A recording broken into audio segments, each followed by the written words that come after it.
জরুরি অবস্থা জারি নিয়ে গুজব ছড়ানো হচ্ছে বলে মন্তব্য করেছেন স্বরাষ্ট্র সচিব নাসিমুল গনি। তিনি বলেন, জরুরি অবস্থা নিয়ে যা ছড়ানো হচ্ছে এটা গুজব। এই সম্পর্কে আমার কোনো কমেন্টস নেই। সোমবার সচিবালয়ে সাংবাদিকদের প্রশ্নের জবাবে তিনি কথা বলেন। আইনশৃঙ্খলা পরিস্থিতি নিয়ন্ত্রণে রাখতে পেট্রোলিং ও মনিটরিং করা হচ্ছে বলেও জানান তিনি।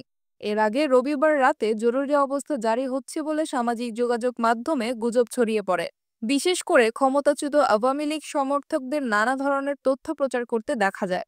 কেউ কেউ দাবি করেন যে শিগগিরই বাংলাদেশে ফেরত আসছে ক্ষমতাচ্যুত প্রধানমন্ত্রী শেখ হাসিনা।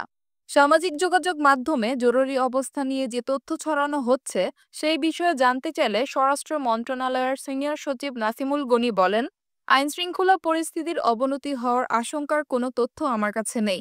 নরমাল যেরকম রিস্ক থাকে সেরকমই আছে। পরিস্থিতি সরকারের নিয়ন্ত্রণে আছে। তিনি আরও বলেন, আমরা সতর্ক আছি, পুলিশ সতর্ক আছে। আমরা সবাই চেষ্টা করছি যে স্টেবিলিটি আছে সেটা যেন মেনটেন করতে পারি।